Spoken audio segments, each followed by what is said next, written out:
እስራኤል በሊባኖስ ውስጥ አዲስ የሆነ ወታደራዊ ዘመቻ ያከናወነች እንደሆነ ሰምታችኋል። ይህ ወታደራዊ ዘመቻ ከላይ የተሰጠው የዳቦ ስም ሂዝቦላህ ከነዛ ስፍራዎች ላይ ሆኖ ወታደራዊ ጥቃቶችን እንዳይሰነዝርብን ያንን አካባቢ ሴኪዩር ማድረግ አለብን፣ ሂዝቦላህን ማሸሽ አለብን የሚል ቢሆንም ነገር ግን ጠለቅ ብሎ ወደ ውስጥ ሲታይ ደግሞ ለካ የእስራኤል እቅድ ሊባኖስ አሉኝ የምትላቸውን ቁልፍ የሆኑ የነዳጅ ሊወጣባቸው የሚችል ደሴቶች ሙሉ በሙሉ ለመቆጣጠር የተዘየደ አይነት እቅድ ነው። ለመሆኑ የእስራኤል ይህ የሊባኖስን የነዳጅ ሀብት የመዝረፍ ጭምር ተብሎ ሊገለጽ የሚችለውን አይነት አዲስ የሆነ የሊባኖስን ግዛት የመቆጣጠር አካሄድ እንዴት አድርጋ እያስፈጸመችው ይገኛል የሚለውን ጉዳይ ዛሬ በዝርዝር እንመለከታለን። ከዚህ ጎን ለጎን ደግሞ መቼስ የኢራንና የአሜሪካ የድርድር ሁኔታ ያው በብዙ እንጥልጥሎች ላይ እንደቀጠለ ይገኛል እና እንደው ይሄ ድርድር ፈጣሪ ፈቅዶ የሚፈረም ከሆነ ምን ማለት መሰላችሁ? አሁን ባለው ነባሪያ ሁኔታ ላይ ሁለቱም ወገኖች ተስማምተው ወረቀቱን የሚፈርሙ ከሆነና የተኩስ አቁሙ ትግበራው ለ60 ቀናት የሚቀጥልበት ሁኔታ መጥቶ ከተተገበረ ያ ማለት አሜሪካ እነ ዶናልድ ትራምፕ ለኢራን ኦልሞስት የ300 ቢሊዮን ዶላር በጀት የሚያጠቃልል የኢንቨስትመንት ፈንድን በመፍጠር የተለያዩ አሜሪካ ኩባንያዎች ኢራንን መልሰው እንዲገነቡ ጭምር የሚያስችል አይነት እቅድ ላይ ተስማሙ እንደማለት ተደርጎ ሊቆጠር ይችላል።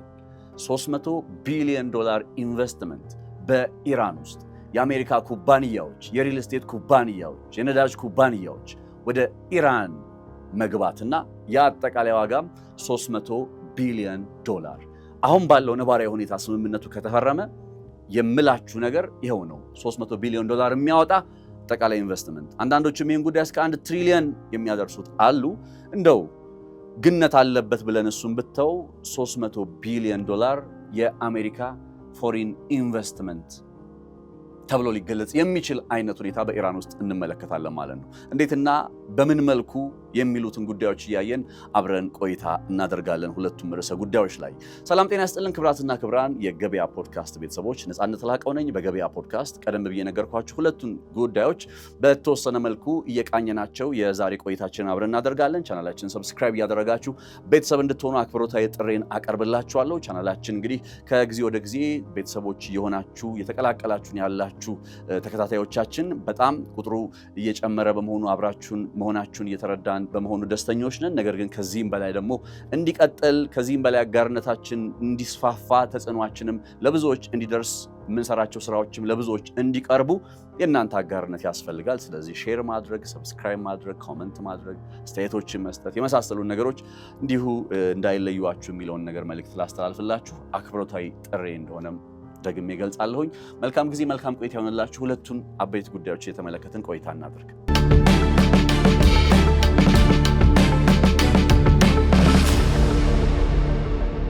የእስራኤሉ ጠቅላይ ሚኒስትር ቤንያሚን ኔታንያሁ መቼስ ከሰሞኑ በጣም ብዙ ሊባል የሚችል አይነት ነገርን እያከናወኑ ነው። ለምሳሌ በጋዛ ውስጥ ያለውን ነባሪያ ሁኔታ ከተመለከት ነው በጋዛ አሁን ላይ የእስራኤል ወታደራዊ ኃይል የጋዛን 64 ከመቶ 65 63 በእነዚህ ቁጥሮች አካባቢ ላይ ሊባል በሚችል መልኩ ተቆጣጥሮታል። እንግዲህ ጋዛን 64 ከመቶ የሚሆነውን የጋዛ ክፍል ተቆጣጥሮታል። ታዲያ ከሰሞኑ የእስራኤሉ ጠቅላይ ሚኒስትር ቤንያሚን ኔታንያሁ አንድ ነገር ተናገሩ። እንደኔ ምኞት ቢሆን አሉ ጋዛን ሙሉ በሙሉ መቆጣጠር ነበር 100%። አሁን ግን ወደዛ ስቴፕ ቀስ በቀስ መድረሳችን እንደማይቀር ታሳቢ በማድረግ አሁን ላይ በቅርብ ጊዜ ለማሳካት የምንፈልገው እቅድ የጋዛን 70 ከመቶ መቆጣጠር ነው በማለት አስተያየታቸውን ሰጡ። ይሄ ምን ማለት መሰላችሁ? ጋዛ ውስጥ ፍልስጤማውያን ይኖራሉ። 2.2 ሚሊዮን እና እዛ አካባቢ ላይ ይገመታሉ አይደለ? በጋዛ የሚኖሩ ፍልስጤማውያን ቁጥር። እነዚህ ሰዎች በዚህ ሰዓት ላይ እስራኤል በተቆጣጠረችው አካባቢ ላይ የሚኖሩት የተወሰኑ ናቸው። ምክንያቱም ስለማትፈቅድ እስራኤልን በራሷ ጥቂት ሊኖር ይችላል፣ ግን በዋናነት ዜጎቹ በቀያቸው ላይ እየኖሩ የእስራኤል ወታደራዊ እንቅስቃሴ ሊፈጸም ስለማይችል በየጊዜው ያው ሲቀርቡ የነበሩ አካባቢያችሁን፣ መንደራችሁን፣ ቀያችሁን ለቃችሁ ውጡ የሚሉ አስተያየቶችን ታስታውሳላችሁ። በዛ ምክንያት ሚሊዮኖቹ የጋዛ ሰዎች በመጠለያ ጣቢያ ውስጥ ጭምር ከተማው ለመኖር እየተገደዱ ያለበት ሁኔታ ነው እንግዲህ አሁን ጋዛ ውስጥ ያለው። ይሄንን ነባራዊ ሁኔታ እንግዲህ ከቀረችዋ ትንሽ የመኖሪያ መሬት ማለት ነው የጋዛ ሰዎች ሊኖሩባት ከሚችለው ከዛች ከትንሿ እስራኤል ካልያዘቻት ከትንሿ መሬት አሁን ቁጥሩን ጨምረው ወደ 70% የጋዛን አካባቢ እንቆጣጠር የሚል አይነት ወታደራዊ ተልእኮን ይዘው ይሄን ወታደራዊ ተልእኮ እያስፈጸሙ። ስለዚህ የጋዛ ሰዎች ስቃይ መከራ አሁንም እነ ጠቅላይ ሚኒስትር ቤንያሚን ኔታንያሁ ህጋዊ አድርገው እየፈጸሙት ነው በሚባል አይነት የጦር ወንጀል እነ ሂውማን ራይትስ ዋች ሌሎችም በጄኖሳይድም ጭምር የኔታንያሁን አስተዳደር መጠየቅ አለበት የሚሉ አሉ። በዛ አይነት መንገድ እንግዲህ ጋዛን ከፍልስጤማውያን የማጽዳቱ አካሄድ አሁን የበለጠ ሊሰፋና በመጪዎቹ ጥቂት ሳምንታት ወይ ወራት ኦልሞስት 70% የሚሆነው መቆጣጠር የሚለውን ጉዳይ እየተናገሩ ይሄን ነገር ለማድረግ አሁን ሐማስን እየጨመቅነው ነው፣ እየከበብነው ነው፣ ስኪውዝ እያደረግነው ነው ብለዋል ጠቅላይ ሚኒስትር ቤንያሚን ኔታንያሁ። አንደኛ አፍተር ኦል ዲስ ታይም 2 ዓመት 3 ዓመት እንግዲህ ጦርነቱ ይኸው ቀጠለ። ምን ተሳካ በዚህ ጦርነት ላይ ሲባል እኮ ስቲል ሐማስም ትጥቅ እንዳልፈታ ጭምር መቼስ ባለፈው በ60 ሚኒት የተባለ በሚጠራ አንድ የቃለ መጠይቅ መሰናዶ ላይ ኔታንያሁ በዝርዝር ተናግረዋል። ያላሳኳቸው ያሳኳቸው ብለው ሁለት አላሳካንም ካሉት ጉዳይ መካከል አንዱ የእነ ሐማስን ትጥቅ ማስፈታት የሚለው ነጥብ ነው። ገብቷቸዋል።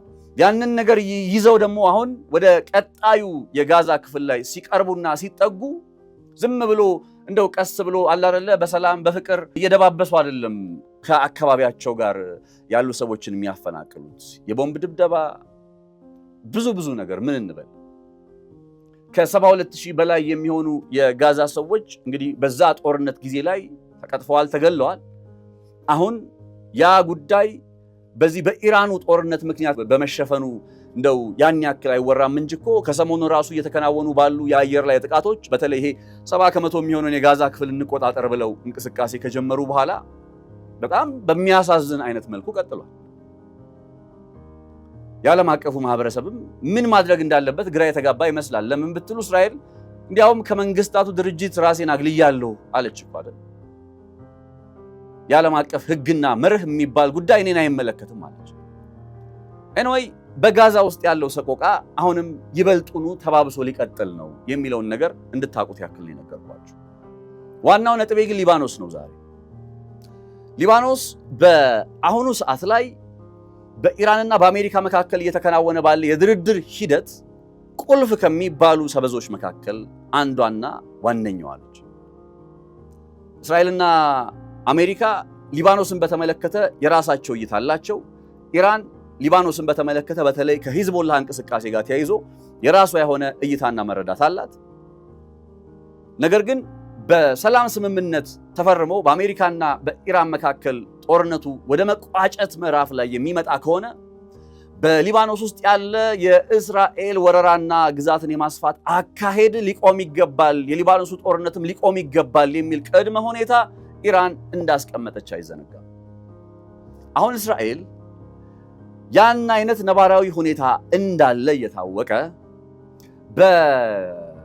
በአሜሪካና ኢራን የድርድር ሂደት ላይ ዋና የመከራከሪያ መለያያ ነጥብ የሆነው ይሄው የእስራኤል የሊባኖስ ወረራ ጉዳይ እንደሆነ እየታወቀ ኔታንያሁ ከሰሞኑ ልክ በጋዛ ውስጥ ያለውን ግዛት የማስፋትና 70% የጋዛን አካባቢ ሙሉ በሙሉ መቆጣጠር የሚል አዲስ እቅድ ማስተግበር እንደጀመሩት ሁሉ በእስራኤልና የሊባኖስ ወይም በጎረቤት ሀገራቱ መካከል በተለይ ከሂዝቦላህ ጋር ተያይዞ ሲስተዋሉ በነበሩ ግጭቶች መካከል ላይ አይተነው በማናቅ ሰምተነው በማናቅ ሁኔታ እጅግ በጣም ከፍተኛ የተባለ ወታደራዊ ዘመቻ እንዲፈጸም አዘው ኔታንያሁ ይህ ወታደራዊ ዘመቻም ከዛ አካባቢ ላይ ሂዝቦላህን የማጽዳት አይነት የሚል ስም ተሰጥቶት ከባድ የሆነ ጦርነት በሊባኖስ ደቡባዊ አካባቢ ላይ እየተከናወነ ይገኛል።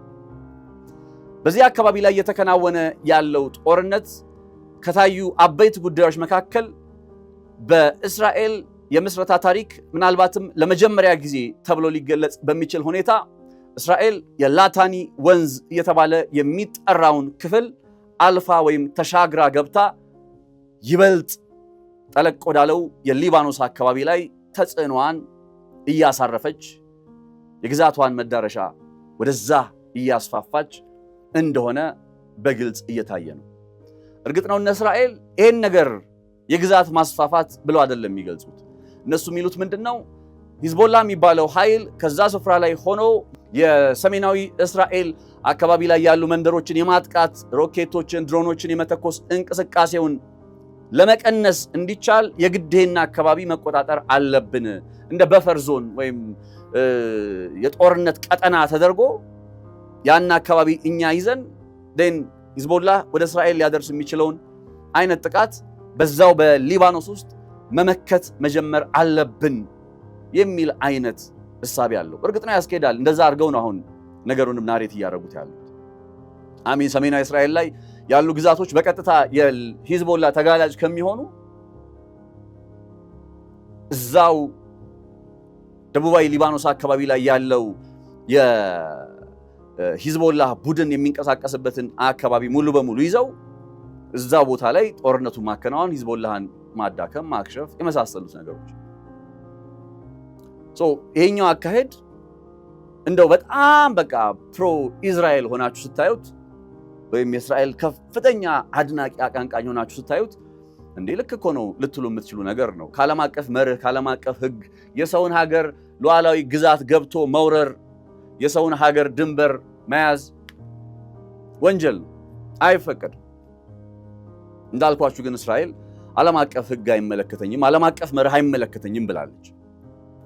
አሁን ነገሩ የሰሜናዊ እስራኤል አካባቢን ደህንነት ማስጠበቅ፣ ሂዝቦላህን ከዛ አካባቢ ማራቅ የሚል ስያሜ ይሰጠው እንጂ የውስጥ ገጾቹ ጠለቅ ብላችሁ እየገለጣችኋቸው ስታዩና ላይን ባይ ላይን ስታነቡ ለካ የእስራኤል ሐሳብ የኔታንያሁ እቅድ የሊባኖስ ደቡባዊ አካባቢን መቆጣጠር ብቻ ሳይሆን ልክ የሊባኖስ ድንበር ከሜዲትራኒያን ባህር ጋር ይዋሰናል። ይሄ ከሜዲትራኒያን ባህር ጋር የሚዋሰነው የሊባኖስ ድንበር በቅርብ ርቀት ላይ ሁለት በጣም ቁልፍ የሆኑና ከፍተኛ የሆነ የነዳጅ ክምችት፣ የነዳጅ ሀብት አለባቸው የሚባሉ ደሴቶችን ይዟል። አንደኛው የቃና ጋስፊልድ እየተባለ የሚጠራው አካባቢ ነው። ደሴት ነው፣ በባህር የተከበበ ነው። ልክ ከቃና የጋዝ ፊልድ ወረድ ብሎ ደግሞ ቃሪሽ የተባለ የሚጠራ ሌላ የጋዝ ፊልድ አለ። እስራኤል አሁን ደቡባዊ ሊባኖስ ውስጥ ግዛቴን ላሰፋ ነው ብላ እነ ሂዝቦላህን ማባረር፣ ሰሜናዊ እስራኤልን ደህንነት የተጠበቀ ለማድረግ በፈር ዞን ማዘጋጀት በሚል አይነት ሁኔታ የግዛት ማስፋፋት እንቅስቃሴዋን ወደዛ ጠለቅ አድርጋ ስትቀጥል ያደረገችው ኤግዛክትሊ ነው የምላችሁ ያደረገችው እነዛ ሁለቱን የነገርኳችሁን የነዳጅ ጣቢያዎች ሙሉ በሙሉ በራሷ ቁጥጥር ውስጥ ማድረግ የምትችልበትን ነባራዊ ሁኔታ መፍጠር ነው። ያደረገችውም እሱን ነው። እንዴት እንደሆነ እየዘረዘርኩላችሁ እቀጥላለሁ። ካፍታ በኋላ እመለሳለሁ።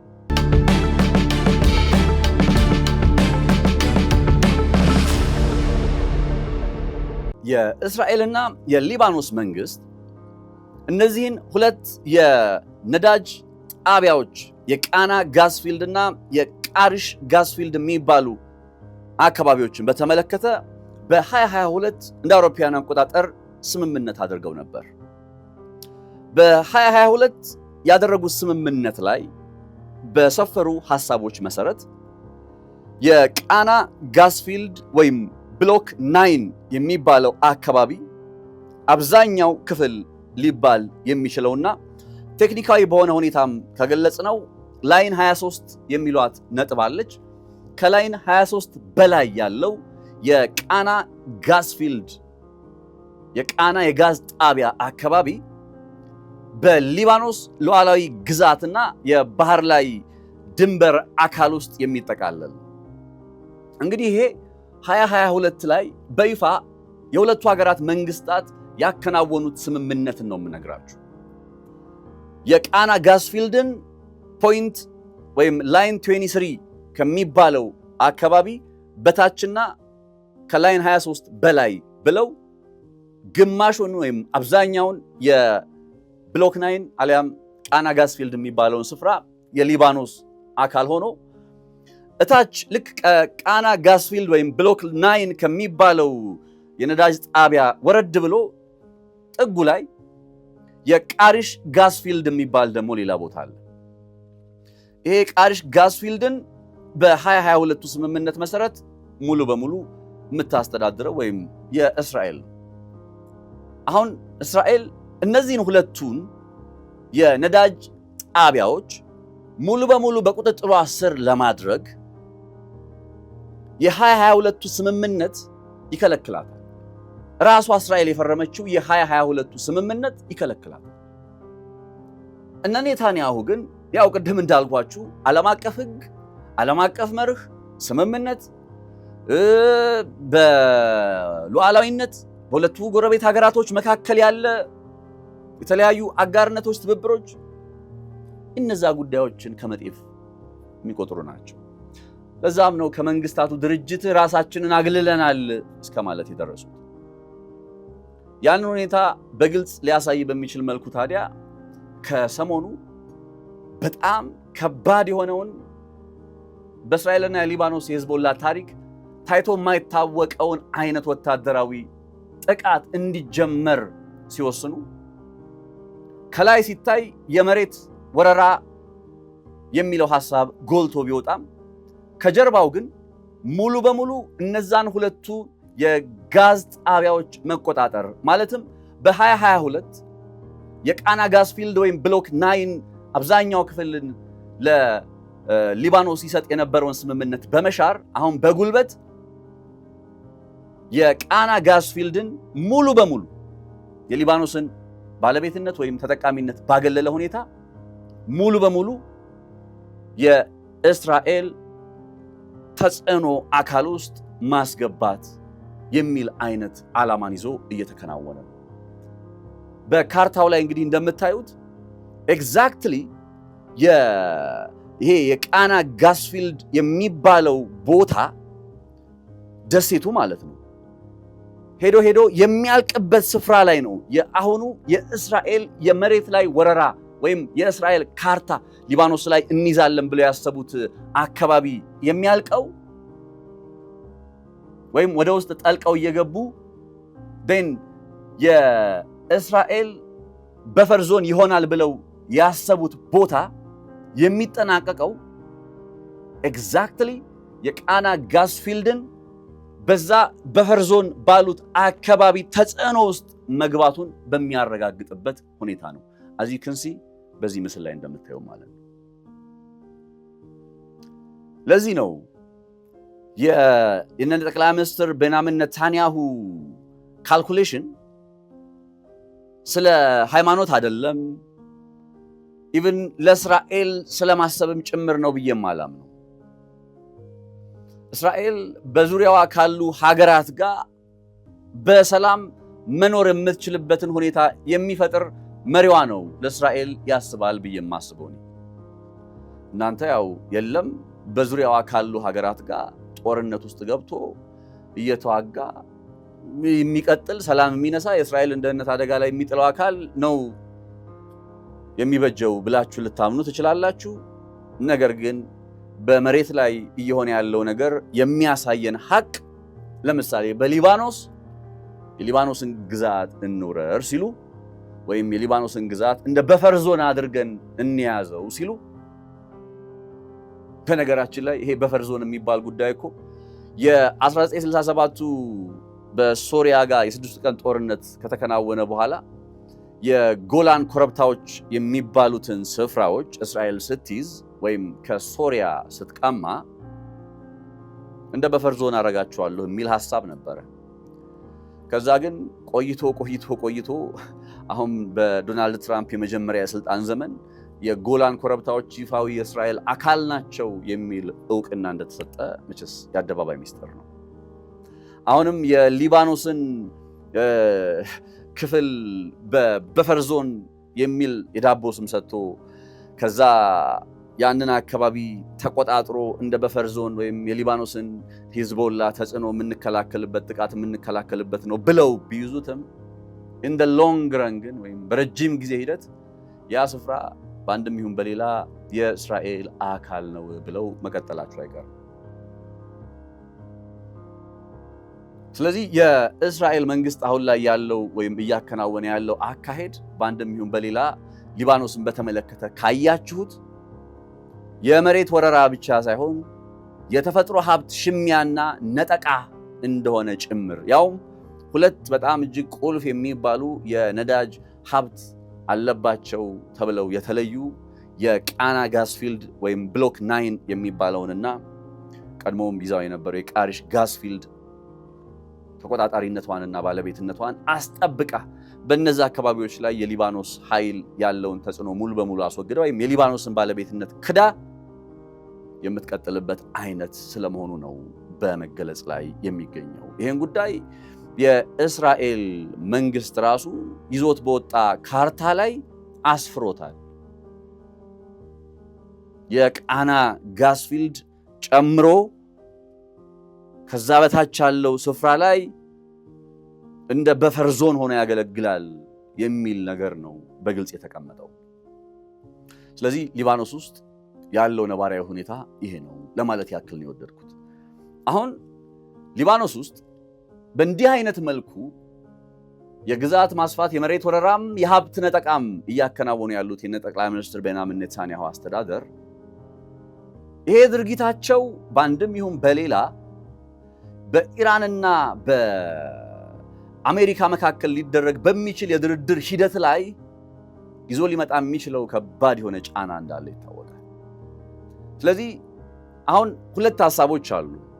አንደኛ የጠቅላይ ሚኒስትር ቤንያሚን ኔታንያሁ አስተዳደር አሁን በእነ አሜሪካ እና በእነ ኢራን መካከል በተለይ አሜሪካ ከስምምነት ተፈጻሚነት አንጻር ብዙ ርቀት ከመጓዟ መነሻነት ይሄ ስምምነት የሚቀር አይነት ካልሆነ ያው እስራኤል ወዳም ሳይሆን ተገዳ በሊባኖስ እያከናወነች ያለውን ወታደራዊ ዘመቻ ለማቆም ትገደዳለች። ለምን? እና አሜሪካም ጭምር እነ ኢራን አይፈርሙላቸውም ስምምነቱ። በሊባኖስ ውስጥ ያለው የተኩስ አቁም ጉዳይ መነሳቱ አይቀርም። ስለዚህ በሊባኖስ ውስጥ የተኩስ አቁም ተፈርሞ አሁን ላይ ጦርነቱ ያው በጊዜያዊነት ቢሆንም የእስራኤልና የነ ሂዝቦላ ጦርነት ማለት ነው የሊባኖሱ በጊዜያዊነት ጋብ የሚልበት እድል ከመጣ እስራኤል ሌላው ቢቀር አንድ ነገር አሳክቻለሁ ልትል ነው ማለት ነው። ኔታንያሁ የሚሸጡት ነገር አገኙ ማለት ነው። ምን? የቃና ጋስፊልድን ሙሉ በሙሉ በብቸኝነት እስራኤል እንድትቆጣጠረው ማድረግ የሚችሉበትን አይነት ስታተስ ኮ ፈጥረዋልና ስለዚህ እንደ ትርፍ እንደ ፖለቲካዊ ትርፍ ብቻ ሳይሆን እንደ ኢኮኖሚያዊ ትርፍ ጭምር ለእስራኤል ይሄንን ነገር አድርጌያለሁ፣ አዎ እንዲህ ሆኗል፣ ነገር ግን አትሊስት I achieved this one ይሄንን አሳክቻለሁ ለማለት ያቀዱት እቅዳቸው ሊሆን ይችላል ተብሎ በአንድ ወገን ሲገለጽ፣ በሌላ ወገን ደግሞ ወትሮም በኢራንና በእስራኤል መካከል ያለው ነባራዊ ሁኔታ ስለሚታወቅ ከዚህ ከኒውክሌሩ ጋር ተያይዞ በአሜሪካና በኢራን መካከል የሚከናወን የድርድር ሂደትን በስጋትነት እየተመለከተች የምትገኘው እስራኤል እንደ ጠቅላይ ሚኒስትር ቤንያሚን ኔታንያሁ ይሄ ድርድር እንዳይሳካ ይፈልጋሉ። ስለዚህ እንዳይሳካ ማድረግ የሚችሉት ደግሞ በሊባኖስ ውስጥ ጠንካራ የሆነ ወታደራዊ ዘመቻ በማድረግ ነው። እናም የጦርነቱ ተባብሶ የሚቀጥልበትን ሁኔታ በሊባኖስ በመፍጠር አሜሪካ ከዚህ ጦርነት ላይ እንዳትወጣ አድርገው ሊያስቀጥሏት ይችላሉ ይባላል። ምንድነው የሚሆነው የሚለውን ነገር በአሜሪካና በኢራን መካከል እየተከናወነ ያለ የድርድር ሂደት ጉዳይ የሚኖረውን ውጤት ተከትሎ የምናየውና የምንረዳው ነገር ይሆናል። ጠቅላይ ሚኒስትር ቤንያሚን ኔታንያሁ በቃ አሁን በሊባኖስ ውስጥ ያለውን ጦርነታችንን ላፍታ ጋብ ማድረግ እንችላለን ብለው በኢራን ቅድመ ሁኔታ የሚስማሙ ከሆነ ስቲል ምን አይነት ነገር አሳክተናል ብለው ሊጨርሱ ነው? የቃና ጋዝ ፊልድን ተቆጣጥረናል ብለው ይጨርሳሉ። የሊባኖስ ጉዳይ አሁን ላይ በመንታ መንገድ ላይ ነው የሚገኘው። የአሜሪካና የኢራንን የድርድር ሂደት በመቋጨትም ባለመቋጨትም ረገድ በመንታ መንገድ ላይ ነው የሚገኘው። ኢራንም ጦርነቱ ይቁም የሚለውን ሐሳብ ከማንሳት በዘለል እስራኤል በጉልበት ከያዘችው የሊባኖስ አካባቢ ላይ ትውጣ የሚለውን ሐሳብ ገፍተው ሲመጡበት በግልጽ ስላልተመለከትንና አሁን ላይም ካሉበት ነባራዊ ሁኔታ አንጻር እንደዛ አይነት ጫናን ማምጣት ከቻሉ ብቻ ነው ነገሩን የሚለውጡት። እስራኤል በሊባኖስ ውስጥ የያዘችውን ስፍራ ለቃ ትውጣ which is 14 ከመቶ የሚሆነውን እኮ ከ10 እስከ 14 ከመቶ የሚሆነውን የሊባኖስ አካባቢ እኮ ይዛለች ነው የሚባለው አይደል? እስራኤል ከላታኒ ወንዝ በስተደቡብ ነበረ ባለፉት ጊዜያት ተብሎ ሲገለጽ የነበረው። አሁን ግን ላታኒ ወንዝንም ጭምር ተሻግራ ገብታ ይሄ ላታኒ ወንዝ በሁለቱ ሀገራት መካከል በሊባኖስና በእስራኤል መካከል በ2006 ያው ተከናውኖ በነበረ ሂዝቦላህና እስራኤል 2006 ላይ ጦርነት ነበራቸው።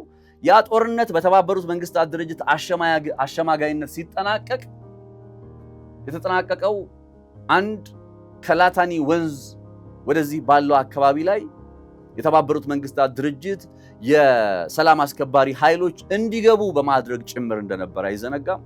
እስራኤል በጉልበት የመንግስታቱ ድርጅት የሰላም አስከባሪ ወታደሮችን ከዛ ባራ አሁን ጭራሽ የላታኒ ወንዝን ተሻግራ ገብታለች።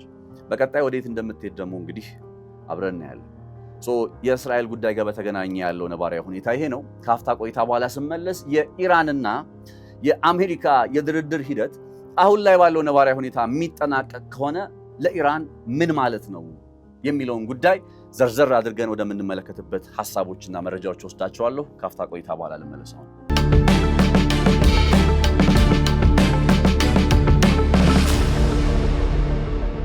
ይሄኛው መረጃ እጅግ በጣም አስገራሚ ነው። በኢራን ውስጥ የአገዛዝ ለውጥን ለማከናወን የኢራንን የባላስቲክ ሚሳኤል ለማክሸፍ የኢራንን እንደዚህ የምንላቸው ነገሮችን ለማሳካት ነው ይህንን ጦርነት የጀመርነው ብሎ ወደዚህ ጦርነት ውስጥ የገባ የነ ትራምፕ አስተዳደር በመጨረሻ ለኢራን የኢንቨስትመንት ፈንድ በመክፈት ጦርነቱን ሊያጠናቅቅ ይችላል ብላችሁ አስባችሁ ታውቁ ነበር? አሁን ላይ ኤግዛክትሊ በመሬት ላይ እያየን ያለነው ጉዳይና ይሄ ስምምነትም እንግዲህ በሁለት ወገኖች መካከል የሚፈረም ከሆነ ነው። ታዲያ የማይፈረምባቸው በርካታ ምክንያቶች አንሳ ብትሉኝ ላነሳ እችላለሁኝ፣ አደጋ ሆኖ የተደገኑበት። ነገር ግን በዚህ ሁኔታ ላይ የሚፈረም ከሆነ ለኢራን የኢንቨስትመንት ፈንድ በመክፈት ነው የሚጠናቀቀው። ኢራን በጦርነቱ ለደረሱባት ጉዳቶችና ኪሳራዎች ከዚህ ቀደም በካሳ መልክ ገንዘብ ይከፈለኝ የሚል ጥያቄን ደጋግማ ስታመጣ እንደነበር አንዘነጋ። ካሳ የሚለው ጉዳይ በአሁኑ ጦርነት ላይ ብቻ ሳይሆን በሰኔ 2025 በነበረው ጦርነት ላይ የ12ቱ ቀን ጦርነት ተብሎ በሚገለጸው ጊዜ ላይ ጭምር በተወሰነ መልኩ ያንንም ባጠቃለለ ሁኔታ ነው ኢራኖች ካሳ ይከፈለን የሚሉት። አንዳንዶች ይህንን የካሳ መጠን ወይም ይከፈለን የሚሉትን የገንዘብ መጠን እስከምን ያክል ያደርሱታል? እስከ 300 ቢሊዮን የአሜሪካን ዶላር ድረስ ያደርሱታል። ይሄ የ300 ቢሊዮን ዶላርን እንደ ካሳ ለኢራን በቀጥታ መክፈል የሚቻልበት ሁኔታ የለም። ስለዚህ ያለው አማራጭ ቀጥተኛ ባልሆነ መልኩ ኢራን ይህንን የጠየቀችውን ገንዘብ ማግኘት የምትችልበት ሁኔታ መፍጠርና ጦርነቱን መቋጨት ነው የሚል ሐሳብ ነው እንግዲህ አሁን እየተነሳ የሚገኘው። ኒውዮርክ ታይምስ እና አክሲዮስ የተለያዩ ዓለም አቀፍ መገናኛ ብዙሃን በዚህ ጉዳይ ላይ ይዟቸው የወጡ መረጃዎችን እያየው ነበርና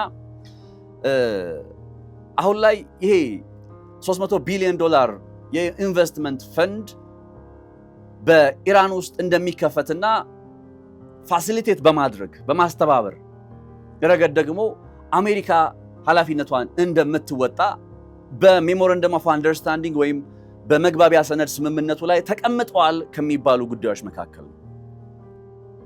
እንግዲህ አስቡት የ300 ቢሊዮን ዶላር የኢንቨስትመንት ፈንድን አሜሪካ ለኢራን ስታሳልጥ ይሄ ሐሳብ ነው። አሁን እንግዲህ ይሄ አሁን ያልኳችሁ ሐሳብ በመግባቢያ ሰነድ ስምምነቱ ላይ ተቀምጧል እየተባለ ነው።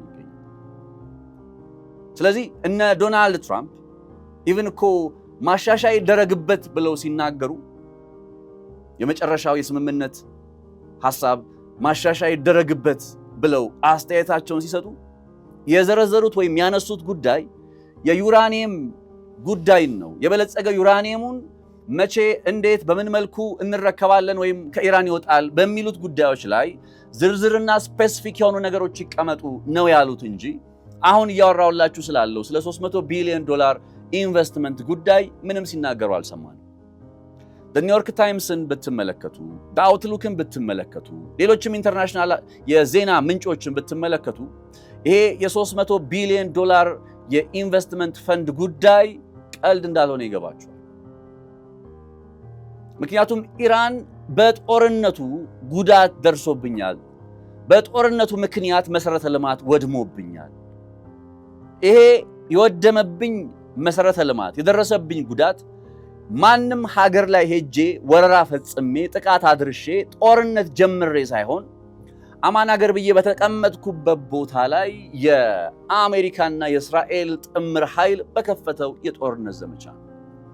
እነዚህ አካላት በቀጣይ ሌላ ጦርነት በሌላ ሀገር ላይ ጭምር ማድረግ ቀላል የማይሆነው ዝም ብለው በዘፈቀደ የጀመሩት ጦርነት ዋጋ ሲያስከፍላቸው፣ ስለዚህ ገንዘብ በካሳ መልክ መክፈል አለባቸው የሚለውን ጉዳይ አጥብቃ ይዛለች።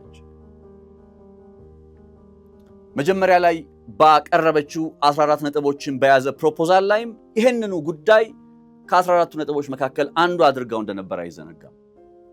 ኢቭን መጀመሪያ ካስታወሳችሁ ጦርነቱ ከተጀመረ ከሳምንት ወይ ከ15 ቀን በኋላ ጦርነት ስለማቆም ጉዳይ ሲመጣ ኢራን ጦርነቱን ለማቆም 3 ቅድመ ሁኔታዎች አስቀመጠች ተብሎ ሲገለጽ ከነዛ 3 ቅድመ ሁኔታዎች መካከል የካሳው ጉዳይ አበይት ጉዳይ ነበር። አሁን ካሳ የሚለው ጉዳይ ግን የአሜሪካ ፖለቲከኞችን ለማሳመን አዋጭ የሆነ ቃል አይደለም። ስለዚህ ኢንቨስትመንት ፈንድ የሚል ስያሜ የተሰጠውና አሁን ካሳ ሲክሷት ኢራንን ማልማት፣ ኢራንን መልሶ መገንባት በሚቻልበት ሁኔታ ላይ ተሳታፊ በመሆን አድርገው የኢንቨስትመንት እድል አድርገዋት መልሶ መገንባት የሚባለውን ነገር የኢንቨስትመንት እድል አድርገው እነ ዶናልድ ትራምፕ ብቅ የሚሉ ይመስላል። መቼ ይሄ አሁን ይፈራረሙታል ብለን ወይ ተፈራርመው በተገላገሉ የምንለው ይሄ ጉዳይ መጨረሻ ካገኘ የኢንቨስትመንት ፈንዱ ሐሳብ ምንድነው? የ300 ቢሊዮን ዶላር የኢንቨስትመንት ዶላሩ ሐሳብ ምንድነው? ኢንቨስትመንት ፈንድ ከተባለ ታቋቸዋላችሁ መቼስ በዶናልድ ትራምፕ ዙሪያ ያሉ ሰዎች አብዛኛዎቹ የሪል ስቴት ሞጉል ናቸው፣ የሪል ስቴት ባለሀብት ናቸው። እነዚህ የሪል ስቴት ባለሀብቶች ኢቭን የጋዛን ጉዳይ መለስ ብላችሁ ካስታወሳችሁ እኮ ጋዛን ጦርነት ስለማቆም ስምምነት ስለማድረግ ሐሳቦቹ ሲመጡ የጋዛን የሪል ስቴት መዳረሻ እናድርጋት፣ ኧረ የሆነ ስያሜ የነበረው ሁላ ረሳሁት እንጂ የሆነ ስያሜ ያለው በቃ ሐሳቡ ግን ጋዛን የሪል ስቴት ኢንቨስትመንታችን መዳረሻ እናድርጋት፣ እናልማት። ያን ለማድረግ ግን አሉ የጋዛ ሰዎች ወደ ሌላ ሶስተኛ ሀገር ተዘዋውረው መቀመጥ አለባቸው። እነ ዶናልድ ትራምፕ አቅርበውት የነበረው ሐሳብ እሱ ነው። አሁንም በዛ ሐሳብ ላይ ጸንተው እንደቆሙ ነው። በነገራችን ላይ እነ ሴንስ አሁን እነ ኔታንያሁ 70% ምናምን እንያዝ ካሉ በኋላ ይዘው የሚያደርጉት የኢንቨስትመንት ስራ ማከናወን ነው፣ ሪል ስቴት መገንባት ነው እንጂ አካባቢውን ዝም ብሎ በወታደር ከቦ ማስቀመጥ እንደማያዋጣቸው ያውቁታል። የባህር ዳርቻ ላይ ያለች ከተማ ነች እኮ ጋዛ። ለሪል ስቴት ኢንቨስትመንት ትመቻለች። አሁን ይሄንን አስታውሱ። ወደ ኢራን ጉዳይ ተመለሱ። ኢራን ውስጥ የ300 ቢሊዮን ዶላር ኢንቨስትመንት ፈንድ ሲሉ የዶናልድ ትራምፕ ልጅ ባለቤት አለ ጀረድ ኩሽነር የሚባለው ሰው። እኔ በመካከለኛው ምስራቅ የዶናልድ ትራምፕ መልእክተኛ ሳይሆን ጉዳይ አስፈጻሚ ብዬ ገልጻቸዋለሁ። ጀራርድ ኩሽነር እኒህ ሰው አሉ። ስቲቭ ዊትኮፍ የሚባሉ ደግሞ አሉ ልዩ መልእክተኛው። ሁለቱም የሪል ስቴት ባለሀብት ናቸው። እነዚህ ሰዎች አሁን ላይ ያቀረቡት ካለው ሐሳብ መካከል በኢራን የሪል ስቴት ኢንቨስትመንቶችን ማከናወን የሚለውን ጉዳይ ነው። ይሄ በኢራን ውስጥ የሚከናወን የሪል ስቴት ኢንቨስትመንት በትራምፕ እና በዙሪያው ባሉ ሰዎች አማካኝነት በቀጥታ ኢራን ላይ ኢንቨስት ስለማድረግ ነው እየተነጋገሩ የሚገኙት። አንደኛው ሐሳቡ ሪል ስቴት ነው። ሁለተኛው ሐሳቡ የነዳጅ ጉዳይ ነው። የነዳጅ ጉዳይ ነው ማለት የኢራን ነዳጅ ከ1909 እንደ አውሮፓውያን አቆጣጠር ጀምሮ ብሪቲሾች ሲጠቀሙበት ነበር አይደል? እስከ 1953 ድረስ አንግሎ ፐርሺያን ኦይል ካምፓኒ ወይም BP ሲጠቀምበት ቆይቷል። ከ1953 መፈንቅለ መንግስት በዶክተር ሙሳዲቅ ላይ ተከናውኖ ከወደቁ በኋላ ደግሞ ከቢፒ በተጨማሪ የአሜሪካ ኩባንያዎች ገቡ፣ የደች ኩባንያዎች ገቡ፣ የፈረንሳይ ኩባንያዎች ገቡ። በተለያየ ደረጃ እንዲያውም 40% ብሪቴን፣ 40% አሜሪካ፣ 16% የደች ኩባንያ፣ ቀሪውን 4% ደግሞ የፈረንሳይ ኩባንያ ኦን ማድረግና ተጠቃሚ መሆን የሚችሉበትን ስምምነት አደረጉ። ዳስዋይ ሙሳዲቅን አባረው በመፈንቅለ መንግስት አስወግደው የንጉሳዊ አስተዳደርን በኢራን ውስጥ ያመጡት ለዛ።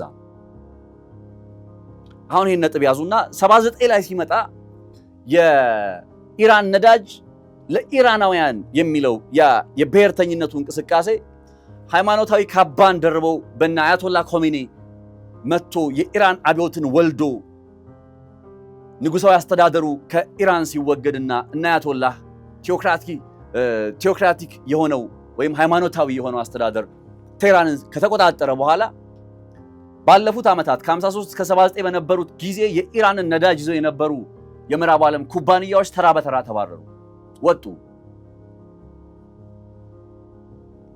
አሁን ከዚህ ስምምነት በኋላ የኢንቨስትመንት ፈንድ በሚል የ300 ቢሊዮን ዶላር እቅድ እየተነሳ ሲመጣ አንዱ ሪል ስቴት ነው ብያቸዋለሁ። ሁለተኛው የነዳጅ ኩባንያዎች ጉዳይ ነው። የምዕራብ ዓለም ኩባንያዎች ወደ ኢራን የነዳጅ ዘርፍ ላይ እንዲገቡ፣ ኢንቨስት እንዲያደርጉ፣ ገንዘብ እንዲያወጡ፣ ይሄ ጉዳይ ኢራንን መልሶ የመገንባት አንድ አካል ተደርጎ ማለት ነው። ስለዚህ ሌላኛው እቅዱ እንግዲህ ከተስማሙ በኢራን ነዳጅ ላይ ኢንቨስት ሊያደርጉ ይችላሉ። በመርህ ደረጃ በነገራችን ላይ ኢራን ከምዕራቡ ዓለም ሀገር ጋር አልሰራም የሚል አቋም የላትም። ማወቅ ያለባችሁ እሱ ነው። ለምን ብትሉ ወትሮም እኮ የዛን አካባቢ ኢቭን የራሷ የኢራንን የነዳጅ መሰረተ ልማት ብሪቴኖቹ ናቸው የዘረጉት። ኢራኖች አይዘረጉም ወይም እዚህ ደረጃ ላይ አይደርሱም አይደለም።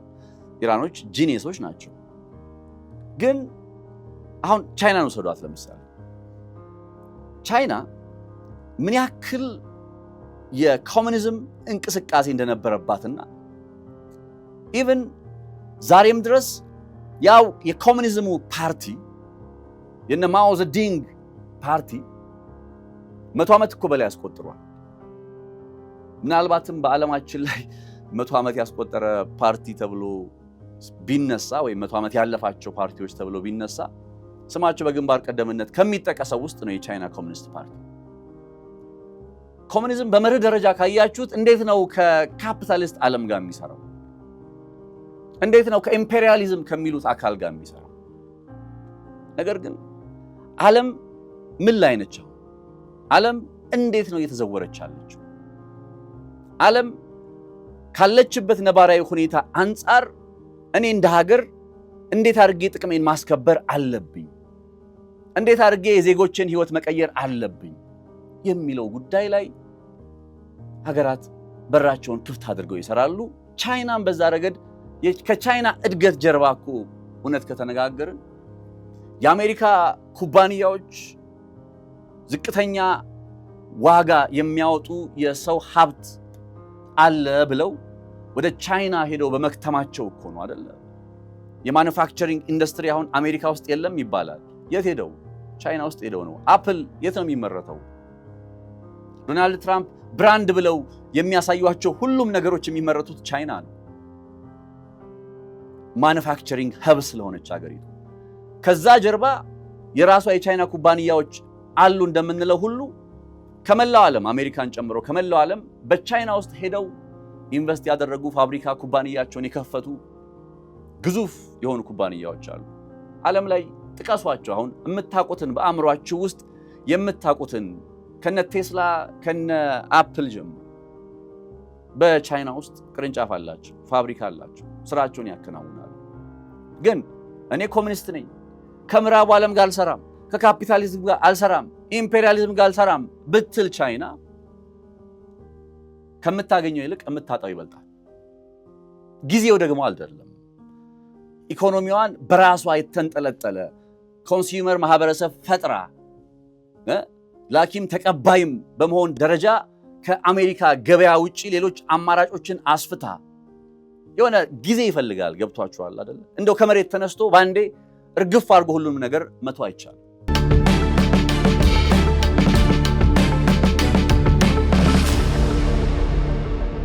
አሁን ይህን ሁሉ ጉዳይ ማነሳላችሁ ኢራን በ1953 እንደ አውሮፓውያን አቆጣጠር ላይ ዶክተር ሙሳዲቅ ከስልጣን ከመነሳታቸው በፊት ለብሪቴኖቹ ወይም ለነ ቢፒ አንግሎ ፐርሺያን ኦይል ካምፓኒ አብረን እንስራ ብለው እንግዲህ የኢራን ነዳጅ ለኢራናውያን የሚለውን ጉዳይ በመጠንሰስ ዋናው ሰው ማን ናቸው? ዶክተር ሙሳዲቅ ናቸው።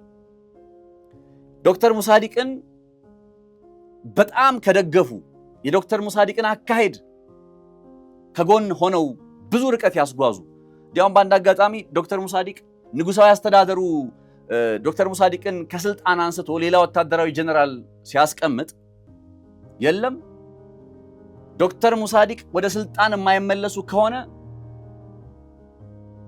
የኢራናውያኑ ወደ ጎዳና ወጥተው ቁጣቸውን ገልጸው ችግር ይፈጠራል፣ ያ እንዳይሆን የምትፈልጉ ከሆነ ዶክተር ሙሳዲቅን ወደ ስልጣን መልሱ ብለው ዶክተር ሙሳዲቅን ወደ ስልጣን የመለሱት አያቶላ ካሽኒ የሚባሉት ሰው ናቸው። አሁን ይህንን ነገር እንድትይዙ ስለፈለኩ ከዛ ዶክተር ሙሳዲቅ የኢራንን ነዳጅ ለኢራናውያን ካሉ በኋላ በአንድ አጋጣሚ ከብሪቴኖቹ ጋር ተስማምቶ ለመስራት እንዲያውም እነ ቱርማን አሜሪካው ፕሬዝዳንት ከነ አይዘንሃወር በፊት የነበረው ቱርማን በሆነ አጋጣሚ ላይ አምባሳደር ወደ ኢራን ልኮ ከብሪቴኖች ጋር ኢራንን ሊያስማማ ሞክሮ ነበር ይባላል። በዛ አጋጣሚ ላይ እነ ዶክተር ሙሳዲቅ ያቀረቡት ሐሳብ የኢራንን ነዳጅ 50-50 እንካፈልና በጋራ ተጠቃሚ እንሁን የሚል ጥያቄ ነበር እንጂ ከብሪቴን ጋር ጨርሰን አንሰራም አይደለም። ይህንን ሐሳብ እነ አያቶላ ካሽኒም ይቀበሉት ነበር በጊዜው። አሁን ይህንን ታሪካዊ ባክግራውንድ ከያዛችሁልኝ ራይት ናው የአሜሪካ ኩባንያዎች የ300 ቢሊዮን ዶላር ኢንቨስትመንት ፈንድ በሚለው ማዕቀፍ ውስጥ የአሜሪካ ብቻ ሳይሆን የምዕራቡ ዓለም የነዳጅ ኩባንያዎች ወደ ኢራን ውስጥ እንግባ ቢሉ እነ አያቶላ ሙጅተባ ካሚኒ የለም ከምዕራቡ ዓለም ጋር እንሰራም ሊሉ የሚችሉበት ሁኔታ የለም። ለምን?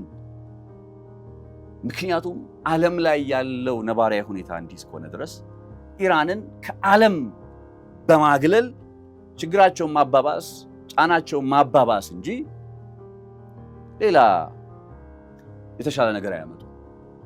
ሁለተኛ ነገር ደግሞ ቀደምት የሚባሉት እንደ ሌጀንድ የሚነሱት የነ ዶክተር ሙሳዲቅ እንቅስቃሴን በአንድ አጋጣሚ ደግፈው የነበሩት እና አያቶላ ካሽኒ ራሱ 50-50 እንካፈል የሚለውን የነ ዶክተር ሙሳዲቅ በብሪቴንና በኢራን መካከል ፍትሃዊ የሀብት ክፍፍል በሚል ቀርቦ የነበረውን ሐሳብ ደግፈውታል። እና አያቶላ ካሽኒ የነ አያቶላ ካሽኒ ተማሪ ነው አያቶላ ኮሚኒ። ከአያቶላ ኮሚኒ በኋላ የመጣው አያቶላ ኬሚኒም ከነ አሜሪካ ጋር አብሮ ለመስራት ብሎ በ2000 እንደ አውሮፓውያን አቆጣጠር መጀመሪያዎቹ ላይ ታሊባንን በጋራ እንዋጋ የሚል አይነት እንቅስቃሴ ውስጥ ነበሩ።